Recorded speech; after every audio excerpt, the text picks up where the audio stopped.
शाहज़ैन नाम का लड़का आया था। छोड़ क्यों नहीं देती मुझे मरने के लिए? जब तक ये रिश्ता कायम, आपकी फिक्र करना मेरा फर्ज है। ज्यादा दिन तक कायम नहीं रहेगा। जानता हूँ तुम क्यों आए हो।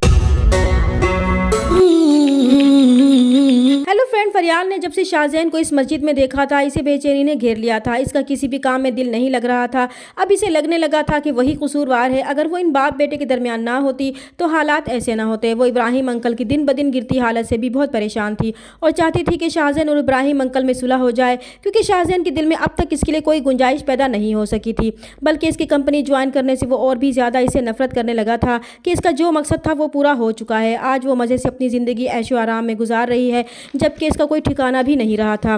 फरियाल इब्राहिम साहब को बताकर इन्हें परेशान नहीं करना चाहती थी कि आजकल शाहज़ैन किन हालात से गुजर रहा है, क्योंकि वो पहले ही इसकी जुदाई में तड़प रहे थे। वो नहीं चाहती थी कि इन्हें मजीद दुख हो, इसलिए वो खुद ही एक बार फिर शाहज़ैन को तलाश करने इस मस्जिद में जाएगी। मगर शाहज़ैन इसे नहीं मिलेगा और ना ही इसके बारे में कुछ मालूम हो सकेगा। तब फरियाल मायूस होकर फिर से शाहज़ैन से फ़ोन पर रब्ता करेगी। दूसरी तरफ शाहज़ैन अब दुनिया की सख्तियों को बर्दाश्त करने लगा था। अपनी गलतियाँ भी इसे महसूस होने लगी थी, मगर जैसे ही वो फरियाल को देखता था फिर इसकी आना आड़े आ जाती थी। इसलिए जब फरियाल का फ़ोन आएगा तो वो इससे चिढ़ जाएगा कि वो इसे इतना जलील करता था और दूर होने की कोशिश करता था, फिर भी वो इसका पीछा नहीं छोड़ती थी। वो इसे छोड़ क्यों नहीं देती मरने के लिए। और फरियाल बेचारी जो अपने फ़राइज़ को समझने वाली थी और शाहज़ैन के लिए दिल से परेशान थी, इसे कहेगी कि इसके साथ इसका रिश्ता ही ऐसा है और जब तक ये रिश्ता इसके साथ रहेगा तब तक वो इसकी फ़िक्र ऐसे ही करती रहेगी। तो शाहज़ैन को इसकी ये बात और भी बुरी लगेगी कि वो फ़िक्र न करे, वो रिश्ता बहुत जल्द ही ख़त्म कर देगा। और फरियाल इसकी इस बेरुखी से जवाब देने पर बहुत दुखी हो जाएगी, क्योंकि इसने हमेशा ही इसका दिल दुखाया था और इसकी नीयत को गलत ही समझा था।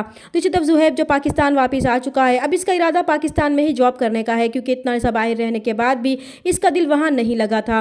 फिर जल्द ही इसे जॉब भी मिल जाएगी। और फिर बिजनेस मीटिंग के सिलसिले में जब वो इब्राहिम साहब के ऑफिस में जाएगा तो वह फरियाल को देखकर बहुत हैरान होगा और फरियाल भी ज़ुहैब को अपने ऑफिस में देखकर चौंक जाएगी और फिर यहाँ शायद इनकी दोस्ती भी हो जाएगी। इधर फरियाल का बहनोई जो एक लालची इंसान है, वो फरियाल के पास जाएगा ताकि वो शाहज़ैन से पैसे ले सके जो इसने जान छुड़ाने के लिए देने को कहा था। अपने ऑफिस में फरियाल की बहनोई को देखकर इब्राहिम साहब समझ जाएंगे कि वो किस मकसद के लिए आया है, मगर वो इनसे कहेगा कि इसे फरियाल से ज़रूरी काम है। फिर वो फरियाल के पास जाएगा और शाहज़ैन के बारे में इसे बताएगा कि वो उसे सड़क पर बेहाल हुलिये में मिला था और इसके कहने पर इसे पैसे लेने यहाँ आया है। और फरियाल इसकी लालच से अच्छी तरह वाकिफ़ थी। वो इसे पैसे तो दे देगी, मगर इसे इब्राहिम साहब को शाहज़ैन के बारे में कुछ भी बताने से मना कर देगी। वो इन्हें शाहज़ैन की इस हालत के बारे में पता नहीं चलने देना चाहती थी, मगर वो शाहज़ैन के बड़े भाई को इस बारे में सब कुछ बता देगी कि शाहज़ैन आजकल किन हालात से गुजर रहा है, ताकि वो उसे मनाकर घर वापस ला सकें। चैनल पर नए हैं तो प्लीज़ चैनल को सब्सक्राइब कर दें। मिलते हैं नेक्स्ट वीडियो में, तब तक के लिए अल्लाह हाफिज़।